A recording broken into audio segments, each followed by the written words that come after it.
Hello guys! Natry nyo na bang magluto ng sapin-sapin sa bilao? Gawin natin to na pang negosyo. Tara, umpisa na natin!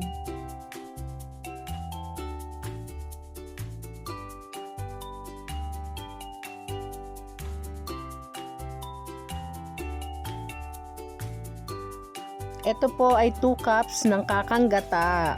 Lulutuin lang natin ito para gawing toppings ng ating sapin-sapin. Ayan, after 20 minutes, ganito na yung ating kakang gata. Ayan, continuous lang yung halo nito para hindi siya matutong. Ako po si Glory at gumagawa po ako ng mga videos na pang negosyo. Please like and subscribe to our YouTube channel. Thank you and God bless! Kapag nag-brown na po, pwede na po ito. Tapos, iangat na natin. Ihiwalay na natin yung ating latik dun sa coconut oil.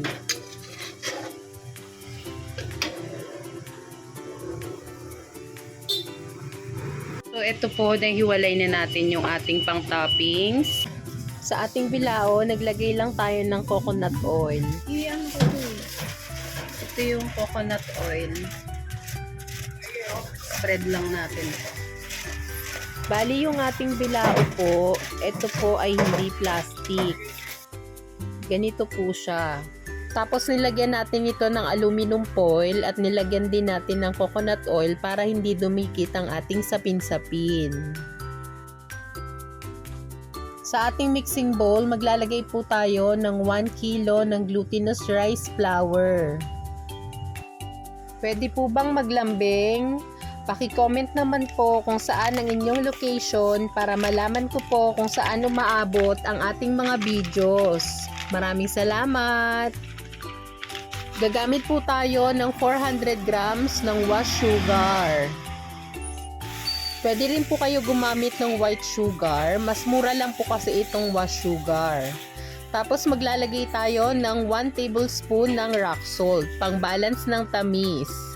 At ito po ay 1 can ng condensed milk, 1 can ng evaporated milk. Imimix lang natin ito. Mag-a-add pa po tayo ng water. Bali, gagamit lang tayo ng can ng condensed milk. Tapos, para masimot na rin natin yung ating condensed milk. Di bali, 4 na can po ito.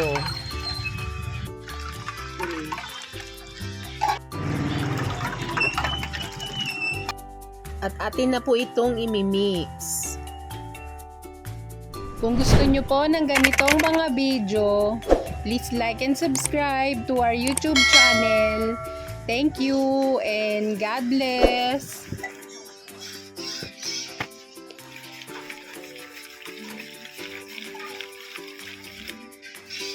At para siguro din pong walang buo-buo, isasala naman natin ito sa ating strainer.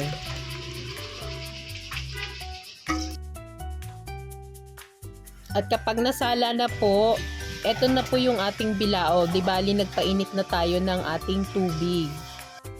Yung ating sapin-sapin mixture po, hahatiin lang natin ito sa 3.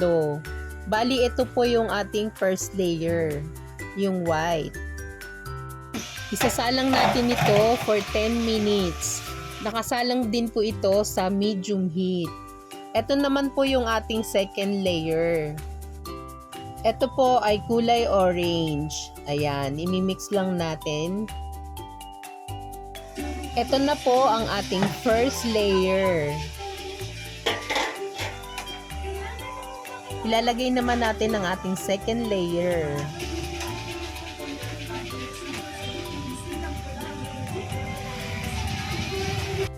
Isasalang natin tumuli ng 10 minutes. Ito naman po ang ating third layer. Bali, naglagay lang tayo ng 1/2 tablespoon ng violet na food color. And then mix.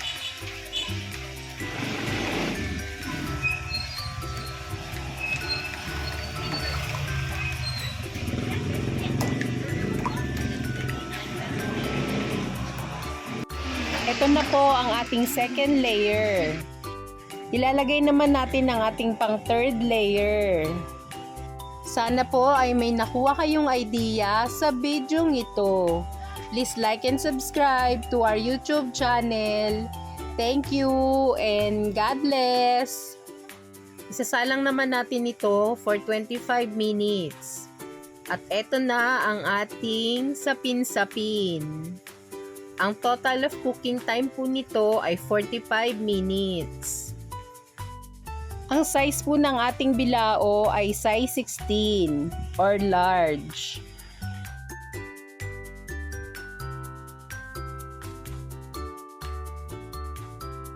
Ito na po ang ating sapin-sapin. Bago po natin ito hiwain, lalagyan muna natin ng coconut oil. Ito po ay order ni Monch, bound to Caloocan. Maraming salamat!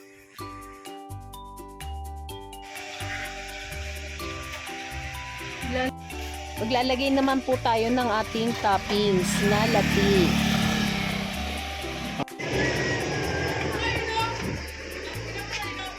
May ano ba? May madadaganan? Okay. Dalawa to kuya eh. Isang maha. Ito pwede daganan pero yung maha hindi. So yan ang ating sapin-sapin. Maha blanca. Thank you for watching. God bless. Smile ka naman. Yun. Yan.